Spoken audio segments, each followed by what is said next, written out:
Romanos 8,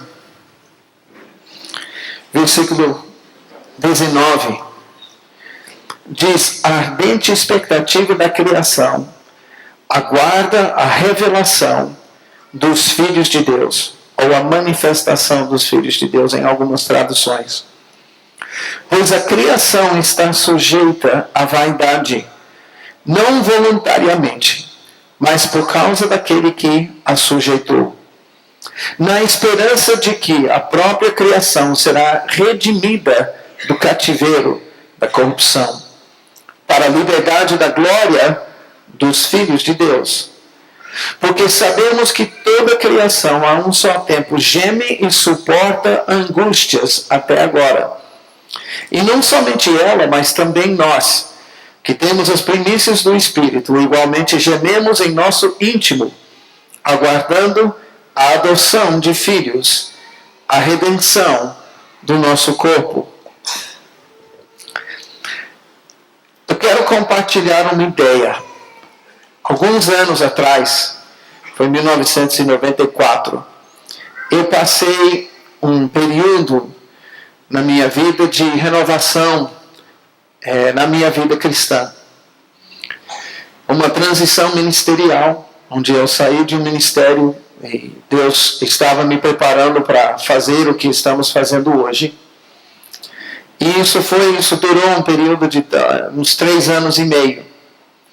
E eu lembro, logo que começou isso, Deus falou uma coisa comigo que me surpreendeu, até me assustou, porque eu não estava esperando ouvir isso. Deus falou assim: Mike, eu te quero de volta como filho. Agora, aqueles que me conhecem sabem que eu estava ministrando até como diretor de seminário, professor num seminário, um líder numa denominação, pastor, já tinha pastoreado. Eu sou missionário enviado de uma nação para outra nação. Estou aqui no Brasil há 23 anos. E mesmo com tudo isso, o que me surpreendeu é que Deus falou comigo: eu te quero de volta como filho. E eu queria reclamar com Deus. A minha primeira reação foi: mas eu não vou dizer para você que eu ouvi isso audivelmente. Eu vou dizer que era um pensamento que pairava e não saía de mim. Eu te quero de volta como filho. Eu queria retrucar com isso e debater, dizendo: mas eu sou filho. Eu sou filho. Todos que receberam, deu-lhes o direito de serem feitos filhos de Deus. Eu sou filho de Deus. Jesus, eu te aceitei. Eu sou filho de Deus. E o Senhor começou a falar comigo: há um problema. Porque no negócio, você quis fazer o negócio para ser filho. Mas o problema é que você não está agindo como filho. Já teve hora que você era filho. Por isso eu estou dizendo que te quero de volta como filho. Na sua vida cristã, ao invés de você continuar como filho, você se tornou independente. E eu falei: como, Senhor? E com isso o Senhor começou a trabalhar em mim alguns conceitos. Ele começou a falar comigo sobre a essência do que é ser filho de Deus.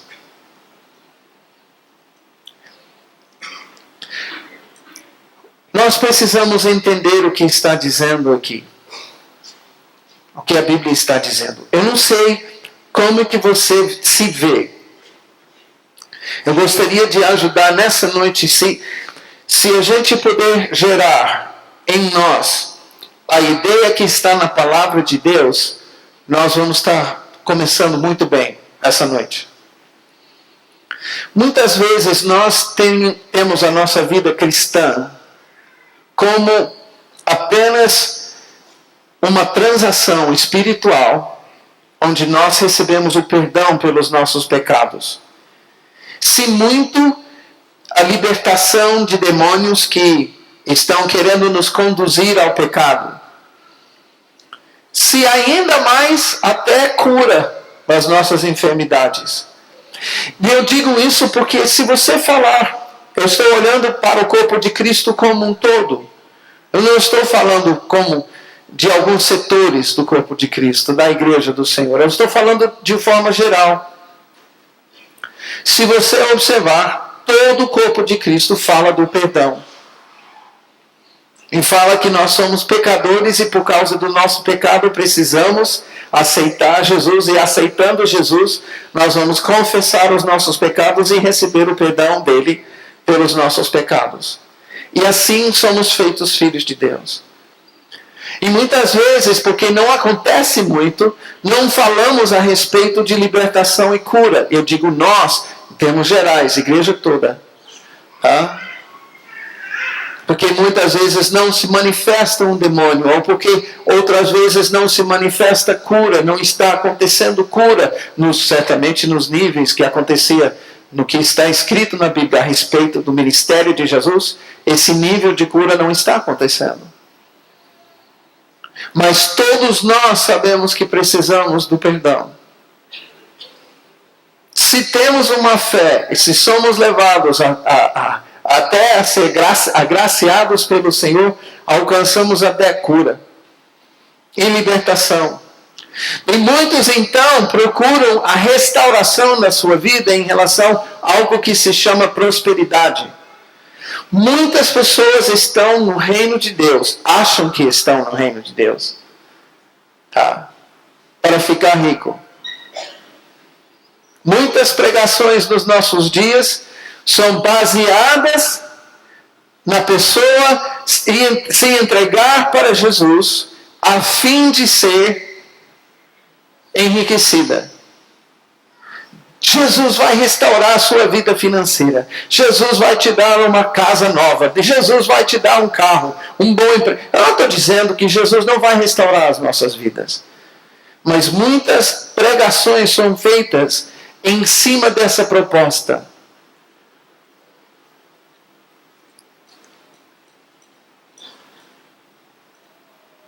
E muitas vezes as nossas vidas cristãs se resumem a uma busca pessoal para assegurar o nosso perdão, a cura, libertação e prosperidade. E é voltado para mim. É voltado para mim. Mas eu quero compartilhar com você nessa noite uma ideia. Você não foi salvo para ser salvo. A verdade é que Deus nem queria que fôssemos salvos. Agora, para isso, não entenda que eu não estou dizendo que Deus não quer nos salvar hoje. Eu estou dizendo que no início das coisas, quando começou tudo, Deus não queria que a gente pecasse. Deus não queria pecado no mundo. Porque ser salvo implica em estar perdido. E Deus não queria isso.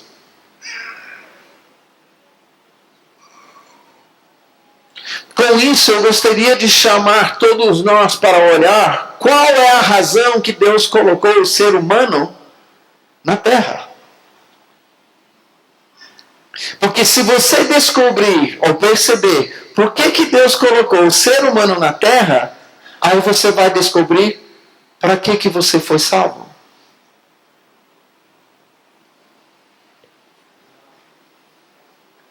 Você não foi salvo para ser salvo.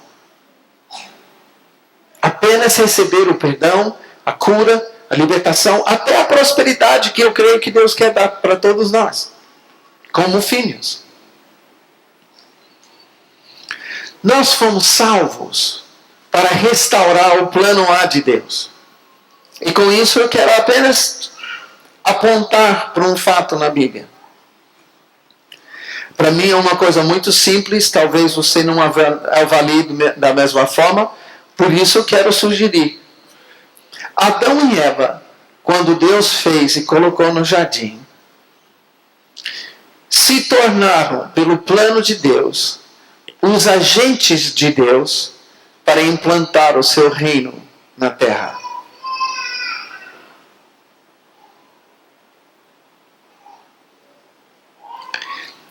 Quando Deus fez o jardim, Ele fez esse lugar para ser o abrigo de duas criaturas feitas à imagem e semelhança de Deus.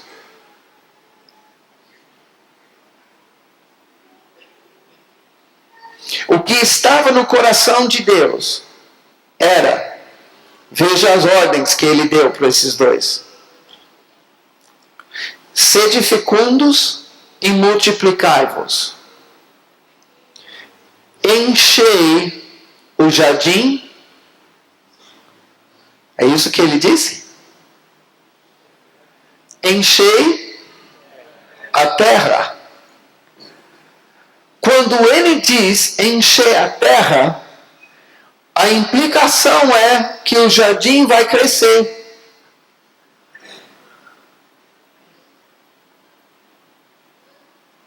E tomar conta da terra.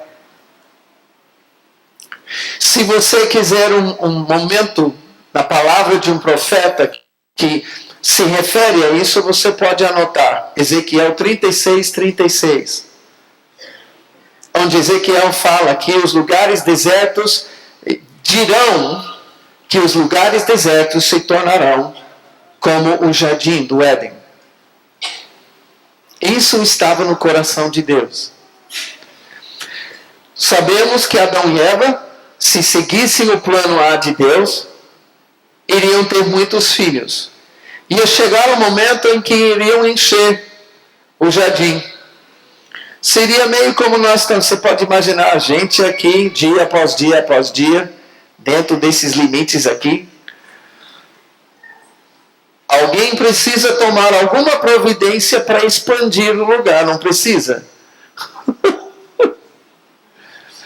Eu acho que é meio louco, eu sei, mas eu quero sugerir que no coração de Deus, sendo que Ele tinha dado um princípio, onde você pisar a planta dos seus pés, eu tenho vos dado, eu posso imaginar Adão chamando os seus filhos e dizendo: vamos cercar as divisas e vamos tomar o lugar que Deus tem nos dado.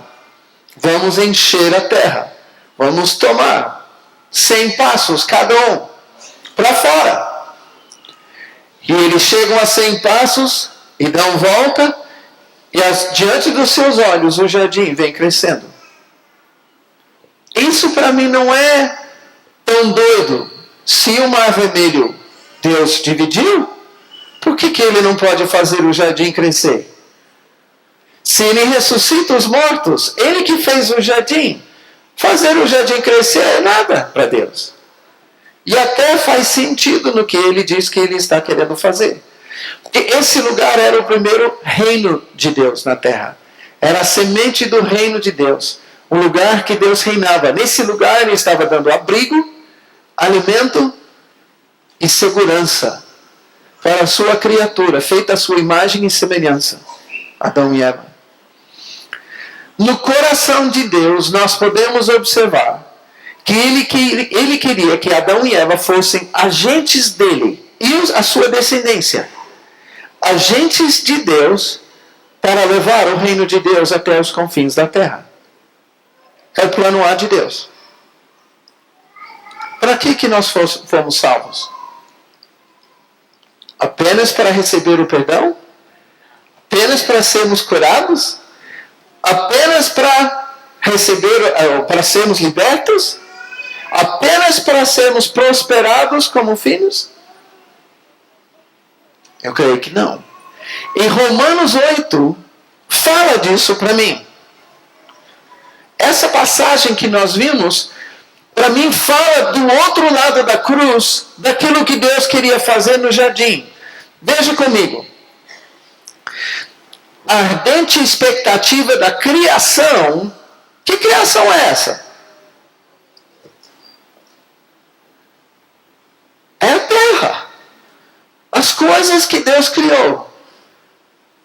A ardente expectativa da criação aguarda a revelação dos filhos de Deus, pois a criação está sujeita à vaidade não voluntariamente, mas por causa daquele que a sujeitou, na esperança de que a própria criação será redimida do cativeiro da corrupção para a liberdade da glória dos filhos de Deus.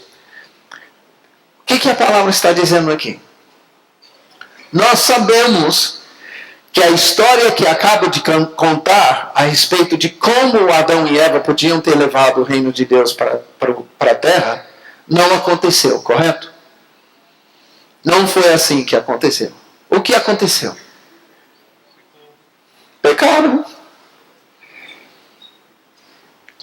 Quando pecaram, a palavra está dizendo aqui que pelo seu pecado, e aqueles que têm participado de seminários onde nós compartilhamos sobre a visão profética da adoração, através do seu pecado e através da idolatria especificamente, Adão e Eva sujeitaram a criação a uma corrupção que a criação não foi feita para tolerar.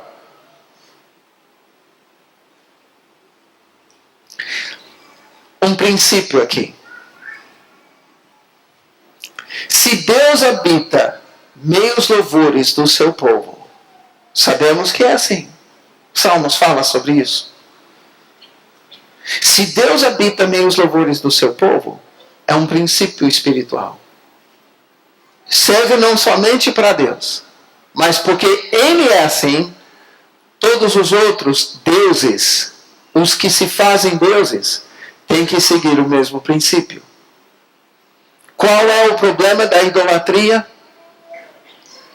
Qual é o problema de dar adoração a outros que não são o Criador, que não são Pai, Filho e Espírito Santo?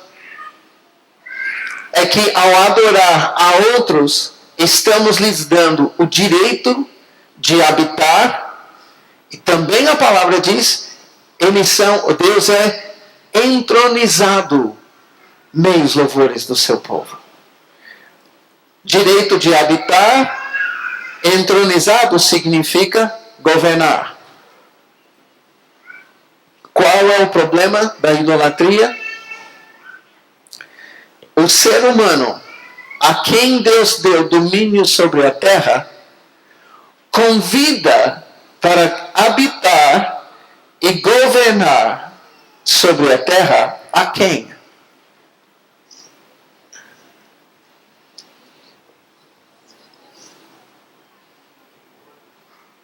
Ninguém quer falar. Well, demônios, Satanás. Esse é o problema da idolatria. Esse é o problema de invocar outros nomes que não são o nome de Jesus. Porque através dessa adoração, outros que não são essas figuras, não são esses nomes a quem clama, mas quem usa esses nomes são Satanás e seus demônios para atrair adoração. Eles sabem que eles não podem habitar se eles não forem adorados. Eles não podem governar se não forem adorados. Mas se receber a adoração, o ser humano é que dá o direito de habitar e governar sobre a terra. Por quê? Porque no plano A de Deus, o ser humano é agente de Deus para implantar o seu reino. Quando o ser humano não vai implantar o reino de Deus, o que o ser humano vai fazer? Implantar o reino das trevas. E é isso que tem acontecido. A existência do império das trevas se deve ao pecado e à adoração dada, idolatria, a outros deuses. Dê para entender isso? Porque se você não entende isso, você não vai entender que você não foi salvo para ser salvo. Mas se você entende que o ser humano é um agente de Deus para implantar o seu reino, o problema é que o ser humano se tornou o agente de Satanás e começou a implantar o seu império através da idolatria e do pecado. A palavra aqui em Romanos 8 diz que a criação ficou sujeita a um domínio. E se você puder aceitar isso, nesse sentido, a criação tem vida. Como é que é? A criação tem vida. Não está falando apenas das coisas, assim, os animais, os peixes, as aves, os mamíferos. Ele está falando também de montanhas. A palavra fala de pedras que clamam. No reino do Espírito, a criação que Deus fez tem vida. E a palavra diz que essa criação faz o quê?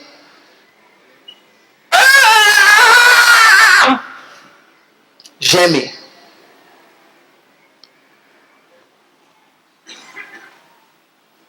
Geme sofrendo angústias.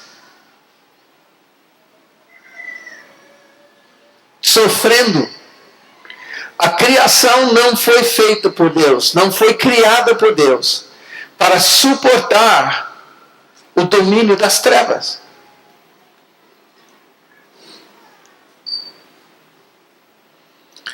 Eu podia pegar agora e partir para um lado onde nós podemos ver as evidências em tornados,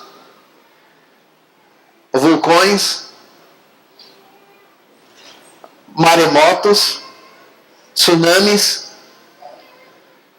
toda sorte de reação da natureza que eu creio, atribuir como gemido da natureza suportando a angústia, ou seja, o domínio das trevas. E a natureza está reagindo. Tem muitos que olham esses fenômenos dessa forma. E eu creio que tem um certo aspecto que é isso mesmo. Porque a criação não foi feita para suportar o domínio das trevas. A corrupção das trevas. Mas as trevas estão aqui por causa do ser humano. O seu pecado. A sua idolatria. Lá atrás, antes talvez da fundação da terra, antes de ser colocado o jardim na terra, a palavra diz que o Cordeiro de Deus, que é também o Filho de Deus, já o plano foi traçado de redenção. Por quê? Porque Deus é aquele que sabe de tudo. Isso é um mistério, tá? É um mistério muito grande. Mas a palavra diz que Jesus é o Cordeiro que foi sacrificado desde a fundação do mundo. Deus traçou um plano. E está revelado aqui. Eu vou gerar uma família. Eu vou gerar filhos. E esses filhos vão libertar a criação do seu cativeiro. Esses filhos vão fazer o que eu queria que Adão e Eva fizessem.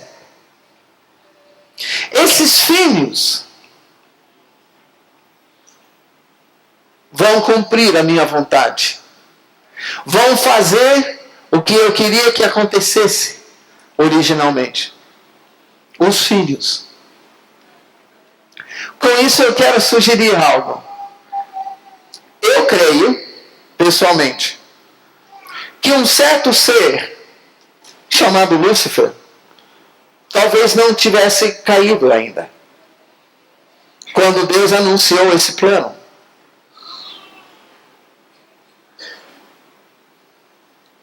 E ele estava lá, ouvindo a sabedoria de Deus, sabendo da sabedoria de Deus.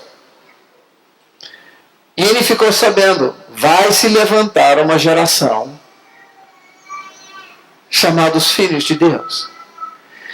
Quando acontecer isso, a criação está por ser liberta.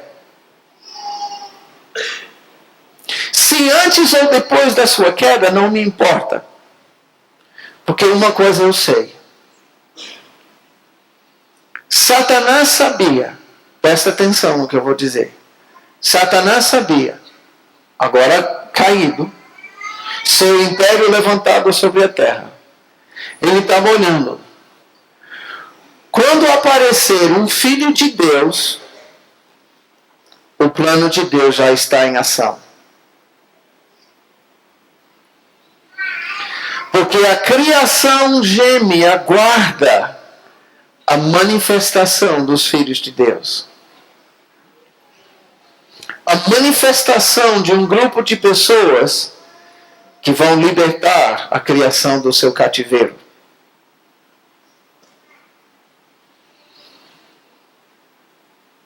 Quando aparecer o primeiro,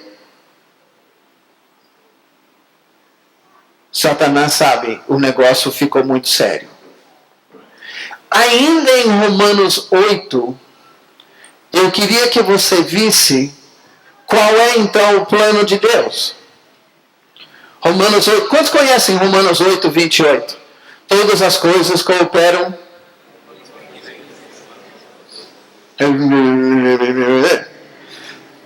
É isso aí. Mas você conhece o versículo 29? Porquanto aos que de antemão conheceu, também os predestinou para serem conformes à imagem de seu filho, a fim de que ele seja o quê? O primogênito entre muitos irmãos. Espera aí. O que está no coração de Deus? Tem primogênitos aqui? Tem algum primogênito aqui? Eu sou. Ok. Sofremos, né? Eu sou o primeiro de 5. Misericórdia. Os meus pais, eu fui cobaia. Tem primogênito aqui que também se sentia cobaia? Porque com você, papai e mamãe experimentam tudo. Tá? Você é o bicho de experiência. Infelizmente, filhos não vêm com manuais de instruções, né? Infelizmente. Então a gente tem que aprender. Como pais, a gente não tem escolha, a gente tem que tentar ir acertando, corrigindo. Então, comigo, eu sentia que eles tinham um monte de regras e normas, os meus pais. Mas chegou na vez da minha irmã e frouxaram. Quando chegou o meu outro irmão, frouxaram mais ainda. Mais 2 anos para frente, já éramos 5 em 6 anos. É escadinha. Quando chegou no terceiro homem, aí eu pensei, mas o que deu? Ele está podendo fazer tudo que eu não podia? Com o quinto, eu acho que meu pai rasgou o livro e jogou fora. Já não tinha mais. Por outro lado, os meus irmãos sofreram também. Porque eu fui sempre o primeiro de estudar na escola onde todos nós passamos. Um atrás do outro. Né? Então, graças a Deus sempre fui bem nos estudos. Então eu estabeleci o padrão. Quantos que não são primogênitos sofreram com isso? Ah, vários aqui. Porque o primogênito estabelecer um bom padrão, você vai ouvir. Pois é, mas quando a sua irmã estava estudando com a dona fulana, ela tirou nota. E você, minha filha, que decepção! Muitos de nós sofremos assim.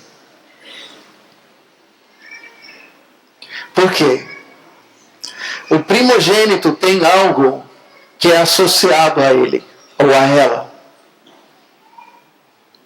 É ser um exemplo. O primogênito gera um padrão. É evidente aqui, especialmente porque Deus fala claramente em Romanos 8, 29, essa passagem que acabamos de ler, que nós somos predestinados em Cristo Jesus.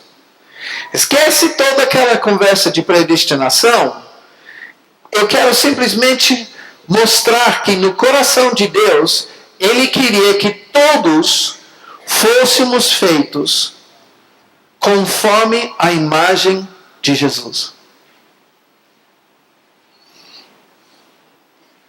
Isso significa que Ele não queria que você fosse como eu. Eu não sou padrão para você. No reino de Deus, nós temos uma pessoa que é o nosso exemplo. E muitas vezes a gente se mete em encrenca. Muitos problemas acontecem porque a gente estabelece outros padrões. E em muito, eu vou declarar ainda mais, em muito, o mundo está esperando. Cadê os irmãos de Jesus?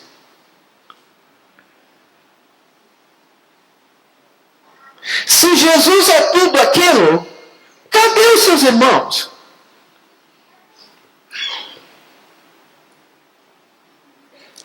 Pois é isso que eu creio que Deus está querendo estabelecer para nós.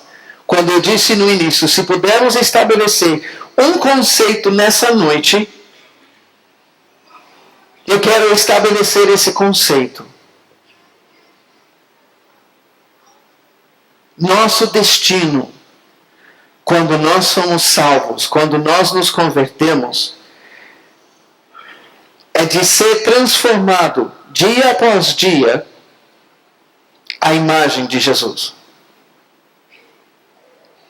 Para sermos como Ele.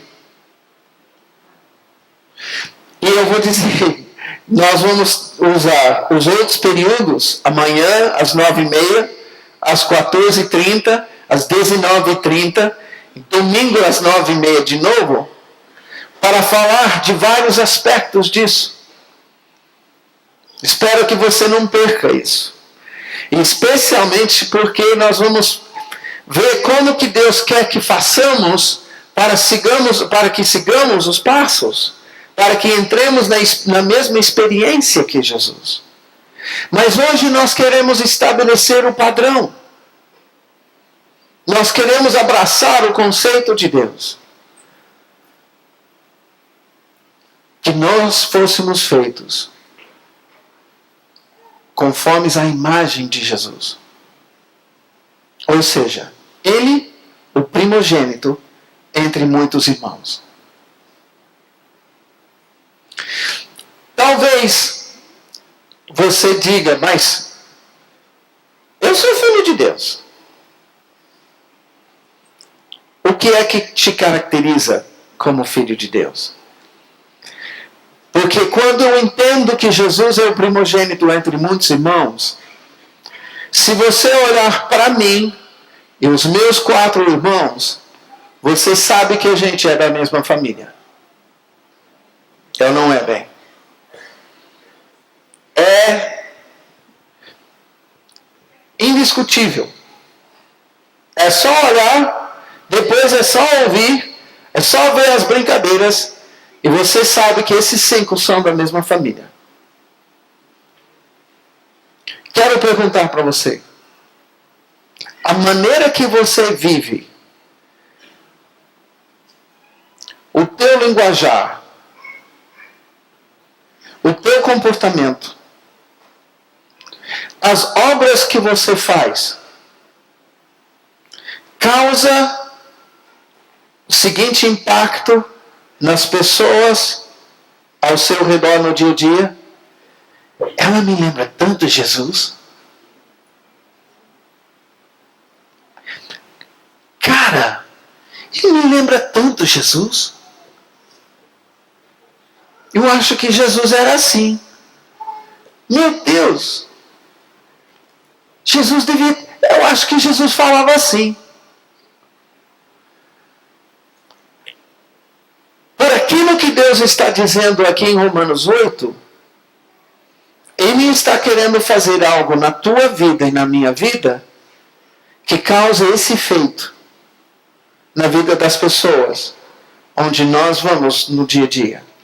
As pessoas com quem nós estudamos, as pessoas com quem convivemos em casa, as pessoas que são os nossos colegas de serviço.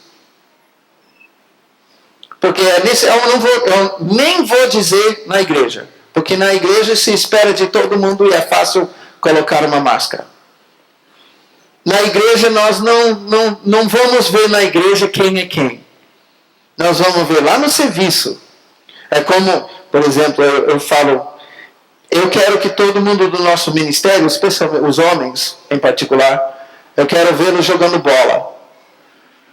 Porque lá no campo você vai ver quem é o cara.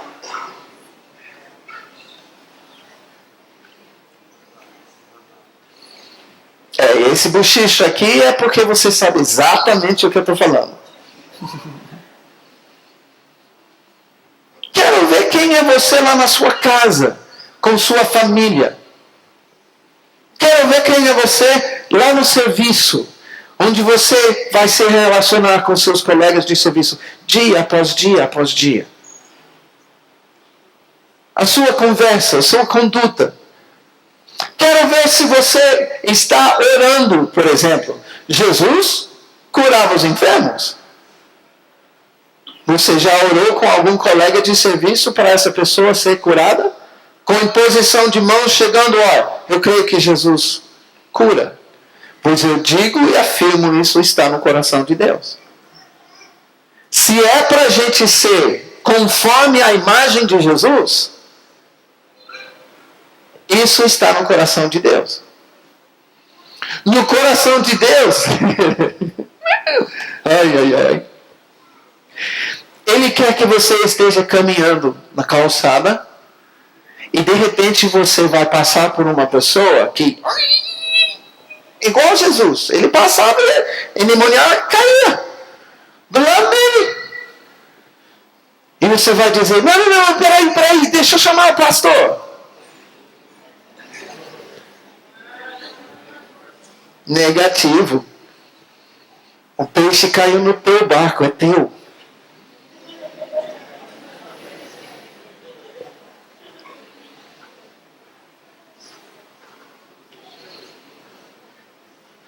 Conformes à imagem de Jesus, Ele sendo o nosso exemplo, se é que nós, os filhos de Deus, aí que tá, peraí, Jesus seja o primogênito entre muitos irmãos, então,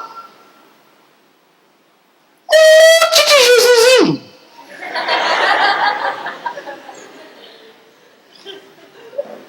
É Jesus para lá, Jesus para cá. Você sabe por que os primeiros crentes eram chamados de cristãos? E é interessante isso, porque descreve exatamente o que eu estou falando. Eles não eram chamados de Jesuses, e sim de cristãos, pequenos cristos, porque Cristo significa ungido. Eles viam o mesmo poder nesses filhos de Deus que estava no primeiro filho de Deus. Para chamar de cristão, não se referia apenas um relacionamento de sangue. Por exemplo, não era porque eles tinham recebido apenas o perdão. Essa é a nossa relação com o sangue de Jesus. O sangue de Jesus nos perdoa de todos os nossos pecados. O que as pessoas no mundo, no tempo da igreja primitiva, viam nos discípulos de Jesus, não era um relacionamento baseado no sangue de Jesus. Que essas pessoas estão, eu sou perdoado, eu sou perdoado. Não era isso. Eles viam a demonstração de poder. O mesmo poder que era demonstrado na vida de Jesus estava na vida desses filhos de Deus, os seus discípulos. Por isso, cristãos, obrigado pela aleluia.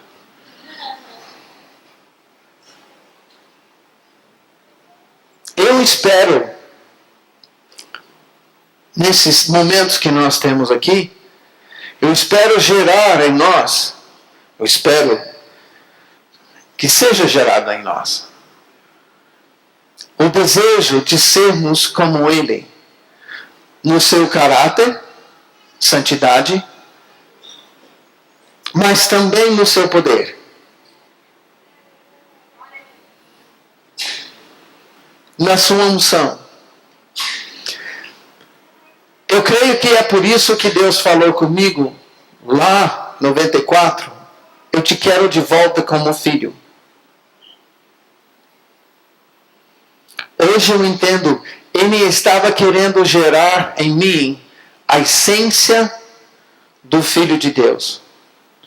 Por isso eu vou declarar mais uma vez. Se você olhar para Ele como exemplo, você vai se dar mal. Se você olhar para mim como exemplo, você vai se dar mal. Ponto de referência posso até dizer ok. Mas é apenas sinal ao longo da estrada. Porque o nosso exemplo, amados, é Jesus. E nós precisamos estabelecer isso nas nossas vidas. Eu não consigo explicar para você como ou porquê. Mas desde o momento da minha conversão, eu não consigo entender porque pessoas querem se desculpar apontando para um pastor, apontando para papai, apontando para mamãe, apontando para a irmã, apontando para uma outra pessoa e querendo justificar o seu estado de pecado olhando uma outra pessoa. Porque a palavra de Deus estabelece para nós um exemplo. Jesus.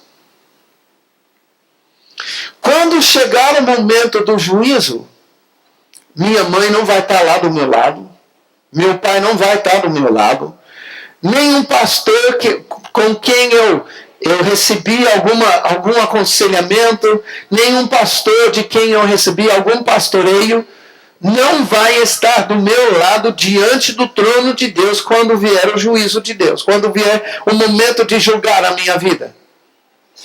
Quem vai estar do meu lado é Jesus, e só Jesus. Do outro lado vai estar o gabiroto, o acusador. Do lado de Jesus, é verdade, vai ter também o Espírito Santo. E na mesa na nossa frente, essa palavra, que vai ser, para a maioria de nós,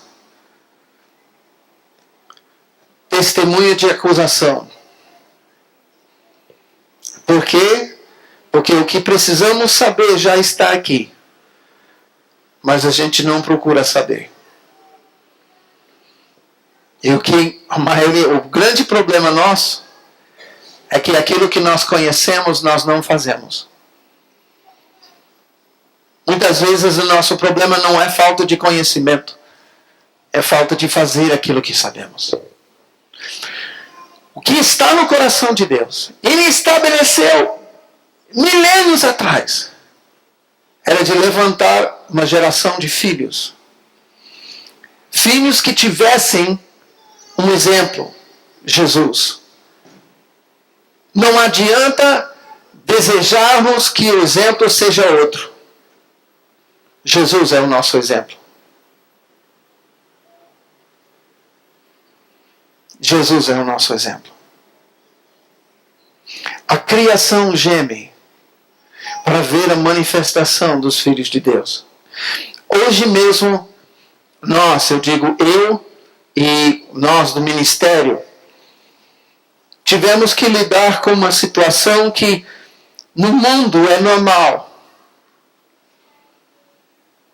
É normal, mas no reino de Deus não é aceitável. Se nós queremos as coisas do reino de Deus, do jeito que é o reino de Deus, nós temos que agir de uma forma diferente. Hoje mesmo eu tive que me arrepender. Eu tive que mudar uma atitude minha. Que em qualquer canto desse mundo, em qualquer canto dessa cidade, dessa nação, seria aceito.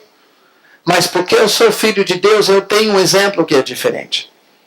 Eu tenho alguém em quem me espelhar, em quem eu quero achar não somente um exemplo, mas eu quero me tornar como ele. Nós vamos descobrir nesses dias. Nós não fomos salvos para sermos salvos. Nós não fomos salvos para correr atrás a nossa vida inteira do perdão, da cura, da libertação e da prosperidade. Isso vem. Não estou dizendo que isso não vem. Mas esse não é o alvo da nossa conversão. E para muitos de nós, nossa conversão se resume na busca dessas coisas. E a comunhão com Deus, nós entendemos que comunhão com Deus, muitas vezes, é termos essas coisas. É termos o perdão. É termos a cura. É termos o sustento. É termos essas coisas. Mas nós não fomos criados para isso. E nem fomos salvos para isso. Fomos salvos para restaurar em nós o primeiro desejo que estava no coração de Deus. Que o ser humano seria o seu agente para implantar o seu reino na terra. Eu creio que se você está aqui é porque você já no seu espírito vai se identificar com o que eu vou dizer. Reino de Deus na terra não é a soma das denominações e congregações da igreja cristã de Jesus. O reino de Deus na terra transcende isso. O reino de Deus na terra significa a intervenção de Deus no nosso dia a dia. Quem gostaria, por exemplo, vocês estão comigo? Isso é muita... Estão entendendo até aqui? Ok. Porque o que está sendo proposto quando nós entendemos que a vontade de Deus, que nós sejamos agentes para implantar o seu reino, o que é proposto é uma troca de governo. O império das trevas já foi estabelecido.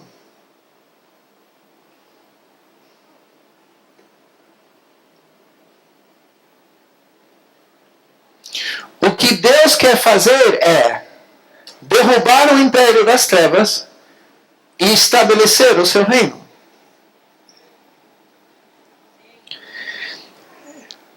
Tem muitas pessoas que têm uma preferência de partido político. Gostariam de ver no nosso mundo uma troca de governo. Se você assistir as notícias dos Estados Unidos, você sabe que tem aquela briga eterna entre republicanos e democratas. Aqui nós temos brigas eternas e nós temos alianças feitas por comodismo, que duram um pouquinho de tempo, mas de repente as pessoas não gostam mais da aliança e trocam a aliança e faz a aliança com o outro. E aí estabelece um novo partido, porque não gostou do outro partido. E nós temos tantos partidos que a gente se perde no mar de partidos. E um bom partido é difícil encontrar.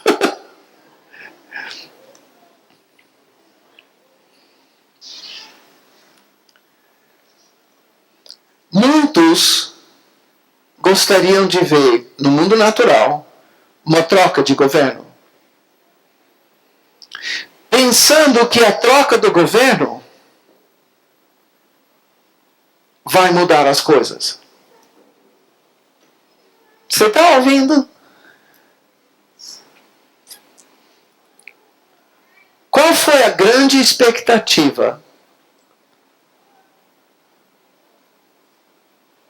do Brasil quando foi eleito o último presidente?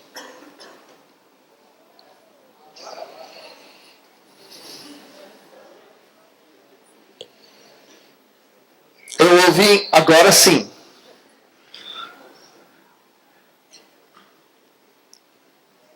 E é interessante porque esse fenômeno não aconteceu apenas no Brasil, aconteceu em vários países da América Latina. Na mesma hora, o estabelecimento de um governo do povo. Um presidente popular. Seja qual fosse o nome do partido. Mas alguém que o povo se identificava com. Ele é conosco. Ele vai se identificar comigo. E se a gente pensar bem, o nosso presidente fez tudo para fazer isso. E ainda está fazendo. Eu vejo isso nele. Um desejo muito grande. Porque ele conhece, ele deseja mudar as coisas. Ele se envergonha das corrupções. Eu creio que é genuíno. Mas eu pergunto para você. Hoje, cogita-se uma troca de governo? Eu gostaria que mudasse de novo.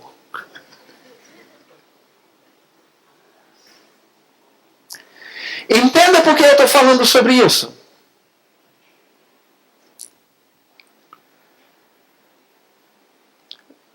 Você pode colocar o governo que for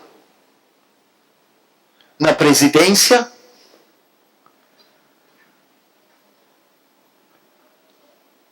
na cadeira do governo, do governador, do prefeito, dos vereadores, pode colocar o partido que for. Se nós entendemos a palavra de Deus, nenhum vai trazer mudança.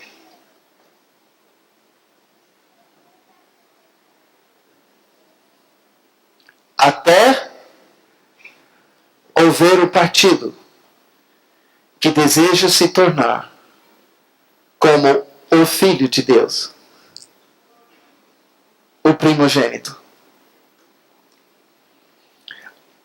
O problema que tem, por exemplo, com o comunismo, que em relação a um regime de governo que se assemelha mais ao cristianismo, sem dúvida, em papel, é o comunismo. O problema é que você chega nos países onde tem comunismo e tem alguns que são mais iguais que os outros.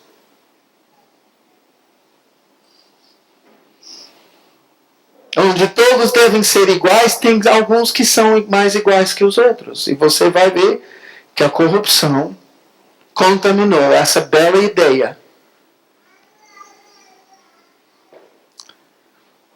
O que Jesus propõe,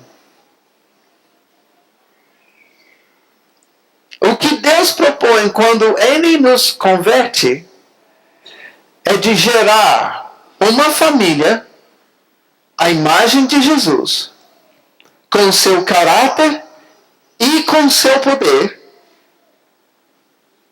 que vai trazer a mudança de um governo.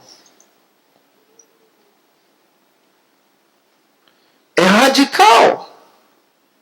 Você não foi salvo para ser salvo.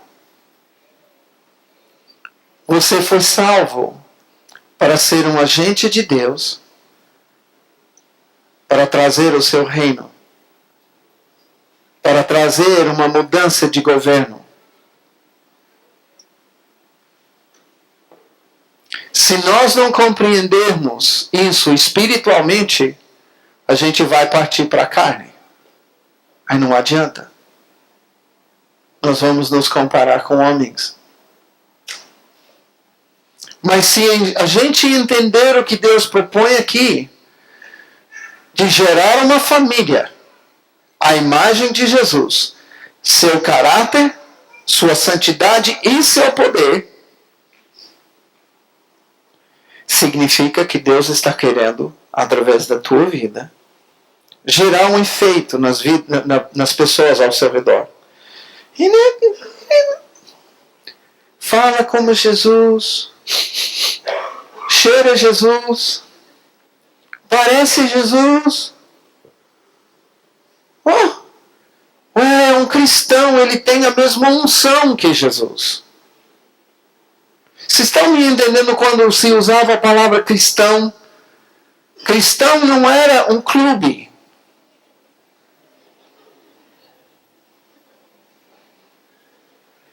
Não era o fã-clube de Jesus. Não era.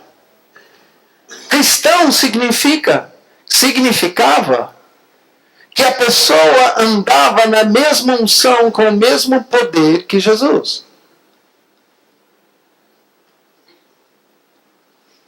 Você quer?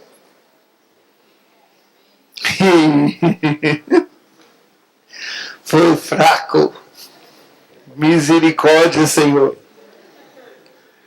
Eu vou presumir que há um chacoalhão.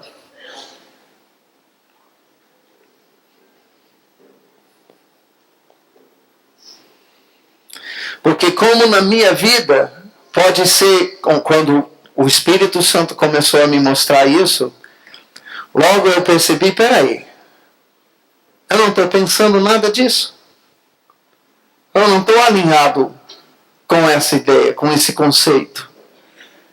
Eu estou mais querendo meu perdão, eu estou querendo minha grana, eu estou querendo minha casa, eu estou querendo minha prosperidade, eu estou querendo que Deus me mostre a mulher com quem eu vou me casar. Eu quero que Deus fale para mim qual vai ser o meu emprego. Eu quero viver numa boa aqui na terra. Eu estou aqui de passagem. Meu destino é lá no céu. Mas cadê a geração que vai dizer, vai pisar no freio e falar, pai, eu não quero ir para o céu. Eu quero fazer parte da geração que recebe Jesus aqui na terra. Eu quero ser esse filho, esse irmão de Jesus, que liberta a criação do seu cativeiro.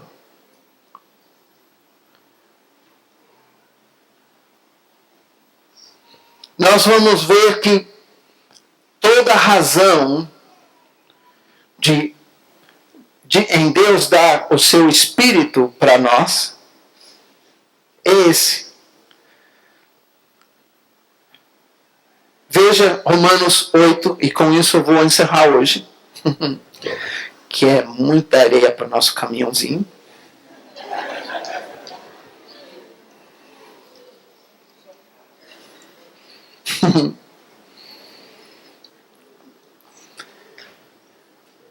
(14) 8:14.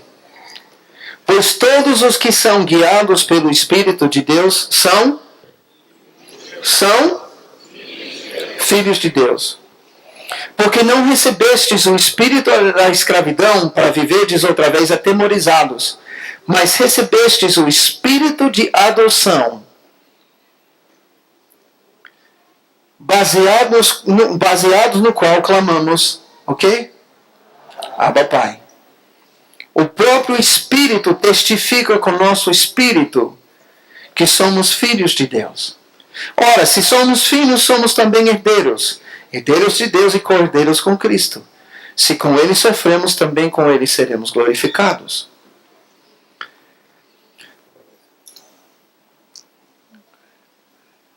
Para que sejamos como Ele, o mesmo Espírito que operava nele está em nós.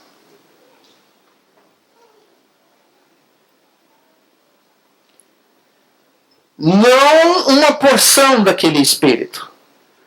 O mesmo Espírito que estava nele está em nós.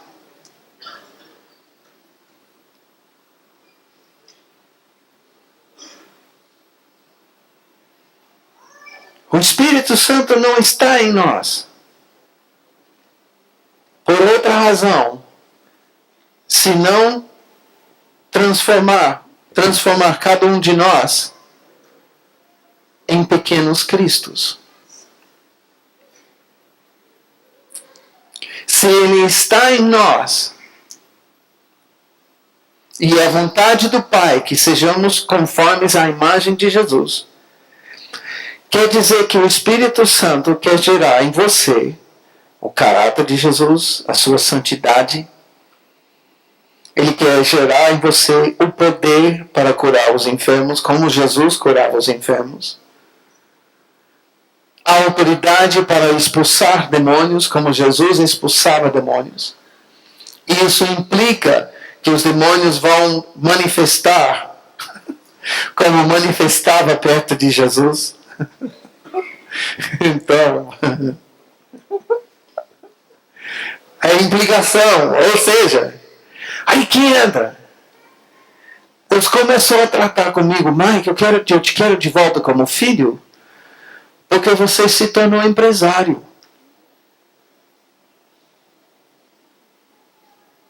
Você se tornou fã. Fã bate palma e torce da arquibancada, mas não entra no jogo.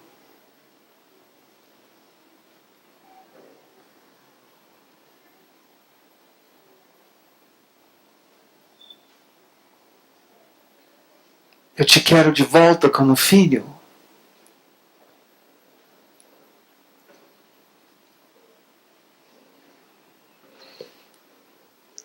Eu espero estar provocando cada um aqui.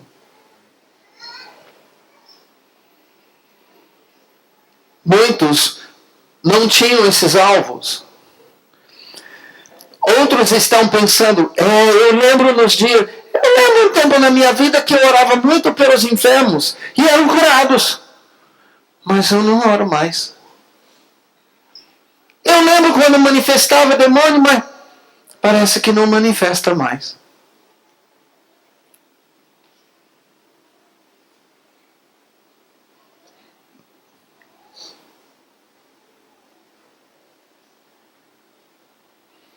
Eu lembro quando era como uma criança diante de Deus. Uma dependência, eu via Deus fazer tantas coisas. Sabe o que acontece muitas vezes na nossa vida cristã? É como em nossas vidas muitas vezes de família. Somos destinados a amadurecer, sair de casa e nos tornar, muitas vezes usamos a palavra, independentes.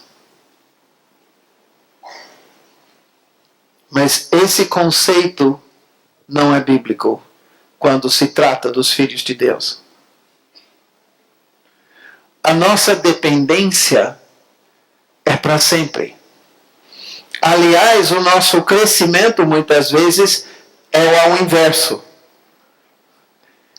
Entramos no reino de Deus como adultos, para nos tornarmos como filhos, como crianças. Se não vos tornar como criança, não poderão entrar. Nós vamos falar mais sobre isso amanhã. A nossa dependência. Como viver essa dependência. Porque nisso, o que Deus está propondo para ti é que assim como Jesus contava com o Pai e dependia do Pai, você pode depender. Mas a implicação é, assim como o Pai tratava com Jesus e respaldava Jesus, Ele quer te tratar e respaldar. Pensa, Jesus fugiu de pagar imposto, ou mandou pescar e recebeu as moedas para pagar e pagou o imposto.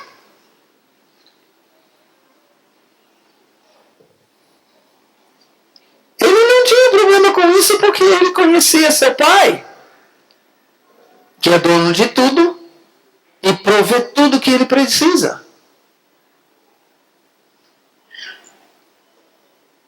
Quando faltava comida, Jesus multiplicou pães e peixes. Tinha respaldo do Pai nisso? Pode crer.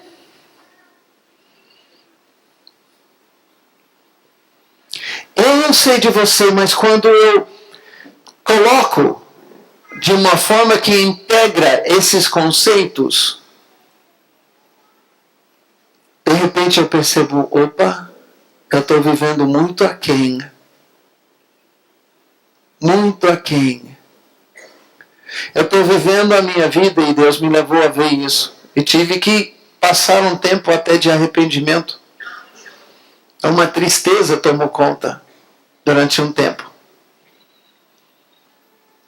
Porque eu percebi que Deus queria que eu vivesse diante dele como filho, mas eu estava sendo um empresário. Como se eu tivesse recebido de Deus um franchising. Um filial. Agora você vai, Mike, você toca aquilo lá. O reino de Deus não é assim. Jesus não vivia assim, ele é o nosso exemplo. Ele vivia numa plena dependência do Pai. Isso significa, amados, que tem um lugar para nós no reino de Deus, semelhante ao lugar que nós podemos ver na pessoa de Jesus. Onde nós podemos saber a razão pela qual Ele nos colocou na terra. Vamos falar sobre isso amanhã. Onde, para fazer isso, Deus vai abrir os céus e vai mandar toda a provisão que nós precisamos para fazer aquilo que o Pai está pedindo. Se apenas quisermos corresponder com o Pai. Agora, por que o Pai vai mandar sustento para fazer aquilo que Ele não quer que façamos?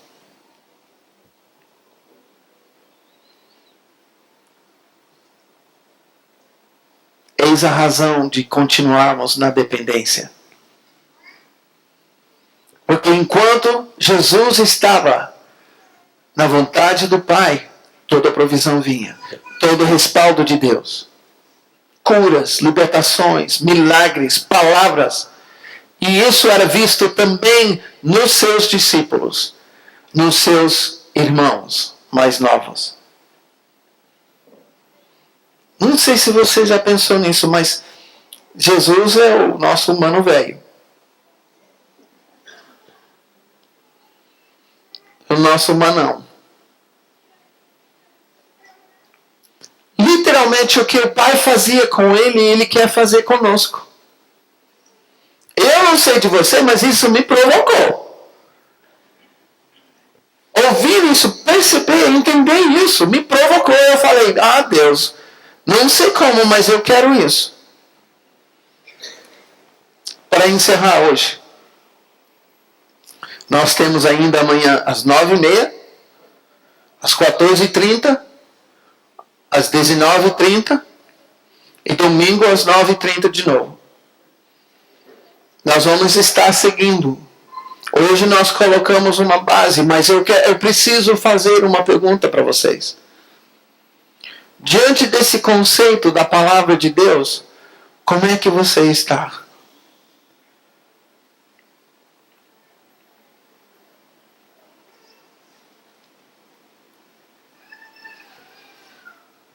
Eu creio que Deus está querendo dar, e nessas sessões, nós vamos ter experiências com Deus que vão mudar as nossas vidas.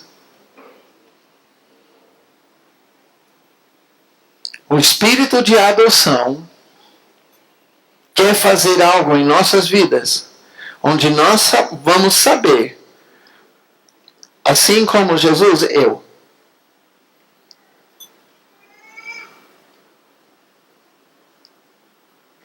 Ao ponto de, assim como Jesus falou, tudo que eu peço ao Pai, Ele faz. Por isso, no meu nome, você pode pedir tudo, Ele vai fazer. Nós vamos chegar a entender isso. O Espírito Santo quer fazer algo em nós, ao ponto de entendermos e vivermos isso. Mas eu tenho que perguntar, diante desse conceito, como é que está a sua vida? Você está olhando para outros? Se espelhando em outros? Você está correndo atrás apenas daquilo que você pode receber? Ou você está se vendo como agente de Deus para implantar o seu reino? Um dos filhos de Deus que Deus está levantando para libertar a criação do seu cativeiro.